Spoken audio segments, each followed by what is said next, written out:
बिस्मिल्लाहिर्रहमानिर्रहीम अल्हम्दुलिल्लाहि रब्बिल आलमीन। आलमीन के रब की हम्द है।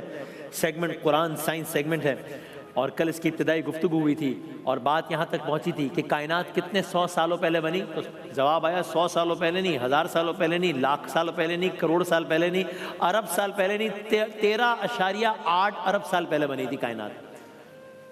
सूरज कितने साल, क्योंकि हमारा सवाल था कि हम इस दफ़ा ये देखते हैं कि ये सूरज बना कैसे था, ये ज़मीन जिसमें हम रहते हैं बनी कैसे थी।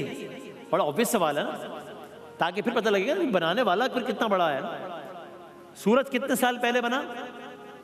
4.6 अरब साल पहले।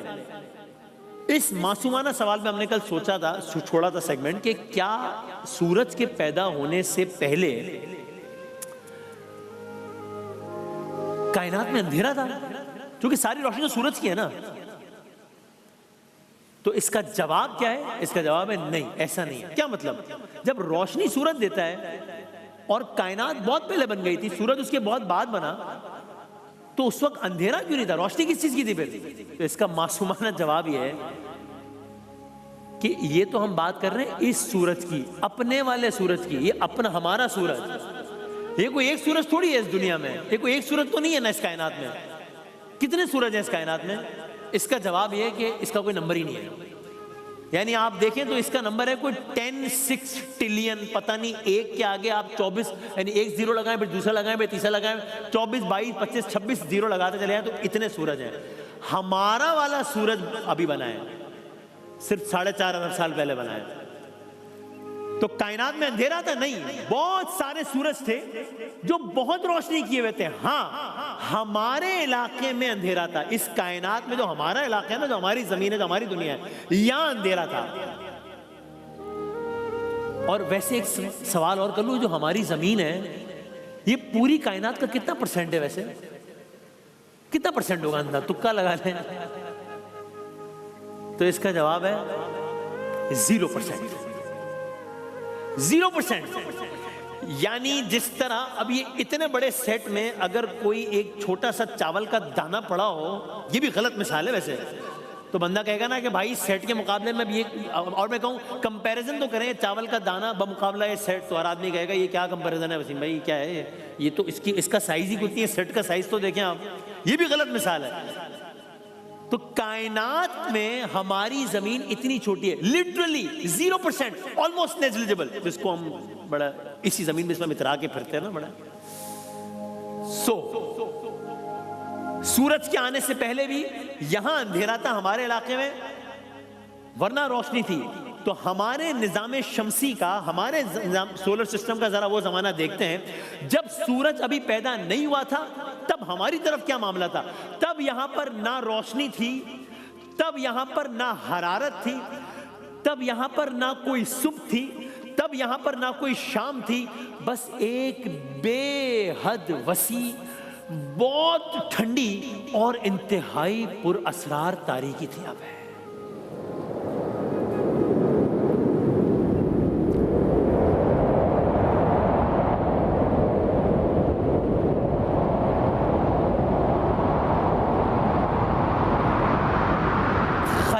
खला के इस हिस्से में, हमारी जमीन के आसपास जब सूरज नहीं था, इस हिस्से में गर्द का, गैसेस का एक बेपना बादल मुअल्लक था। इसे हम नेबुला कहते हैं। ये बादल, अभी हम टॉपिक क्या है? सूरज कैसे पैदा हुआ, ठीक है, ये ज़हन में रहे। तो एक बेपना बादल मुअल्लक था, नेबुला ऐसे कहा जाता था। ये बादल वैसे खामोश था, लेकिन अंदर ही अंदर एक जैसे ताकत छुपी हुई थी। बड़े बड़े इसके जर्रात, और आप इसमें देखेंगे कि इससे अंदाजा होगा कि किस तरह ये सब कुछ एक हादसा नहीं था, एक मंसूबा था। बादल खामोश है, लेकिन अंदर ही अंदर इसकी एक ताकत छुपी हुई है। बड़े बड़े जर्रात या कुछ जर्रात आपस में बेतरतीबी के साथ घूम रहे हैं। कहीं मामूली सी हरकत है, कहीं हल्का सा दबाव है, कहीं कोई ठोस शक्ल नहीं है। यहां पे कोई सितारा नहीं था हमारे सोलर सिस्टम के पास, हमारी जमीन के पास। जमीन भी नहीं थी, कोई सितारा नहीं था, कोई सैयारा नहीं था, कोई रोशनी नहीं थी जो इससे जगमगा दे। ऐसा लगता था जैसे कायनात के इस कोने में बस कुछ होने का इंतजार है। ऐसा लगता था जैसे ये सब कुछ एक अजीम वाक़े के लिए तैयार बैठा है। फिर आहिस्ता आहिस्ता ये खामोशी टूटना शुरू हुई। और फिर आहिस्ता आहिस्ता ये खामोशी टूटनी थी। इसी मकाम से सूरज की पैदाइश की दास्तान शुरू हुई। सुने, दास्तान सूरज। इस खामोश, इस तारीक नेबुला में एक वक्त ऐसा आया जब ग्रेविटी ने अपना किरदार दिखाना शुरू किया, जब गर्द के जर्रात, जब गैस के ये बादल, जब मुअल्लक मादा, ये सब आहिस्ता आहिस्ता एक मरकज की तरफ खिंचने लगा, जैसे कोई नादीदा कुव्वत हो जो सबको एक तरफ समेट रही हो। जूं जूं ये मादा जमा होता गया, दबाव बढ़ता गया, प्रेशर बढ़ता गया, टेम्परेचर बढ़ता गया, और यही जो खामोश नेबुला है अब अंदर से जलना शुरू हो गया। एक बहुत बड़ा घूमता हुआ भंवर जिसके दरमियान एक बहुत बड़ा दहकता हुआ गोला वजूद में आने लगा।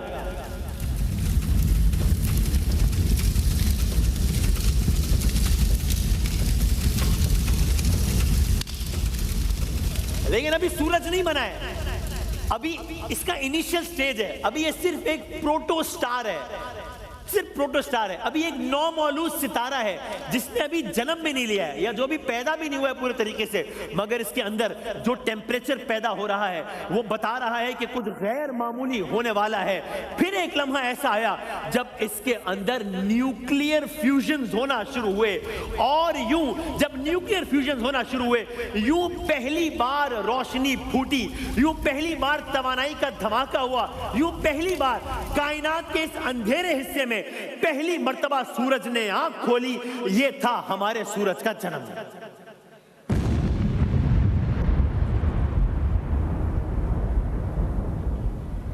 अब रोशनी होना शुरू हुई, अब सूरज वजूद में आया, अब जमीन के या कायनात के हिस्से ने रोशनी नाम की चीज को जाना।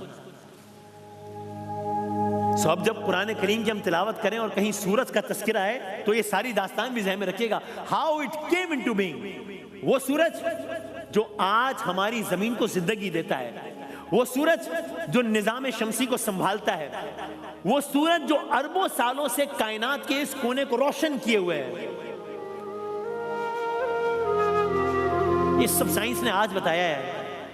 लेकिन सूरह यूनुस की अगर हम आयत देखें तो आप देखिए, कहा बिस्मिल्लाहिर्रहमानिर्रहीम, हुवल्लज़ी जअल शम्सा ज़ियाअन वल क़मरा नूरा, यानी वही है जिसने सूरज को रोशन चिराग बनाया। सूरह फुरकान में आवाज दी, सूरज एक रोशन चिराग है। सूरह नबा की आयत नंबर 13 में फरमाया, वजअलना सिराजम वहाजा, हमने सूरज को निहायत रोशन बनाया है।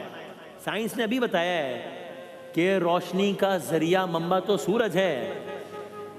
ये 1400 साल पहले सूरह नबा आयत 13, वजअलना सिराजम वहाजा, हमने सूरज को निहायत रोशन बनाया है। सूरज बन गया। कायनात के इस हिस्से में अब एक नया सूरज धड़क रहा था, आज भी धड़क रहा है। लेकिन कहानी यहां खत्म नहीं हुई, बल्कि कहानी तो यहां से शुरू हुई है। इसलिए कि सूरज बन गया है, जमीन नहीं बनी है।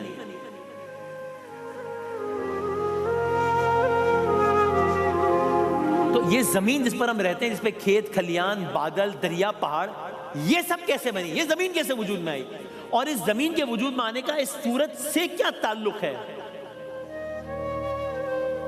कलर्स करेंगे इंशाल्लाह।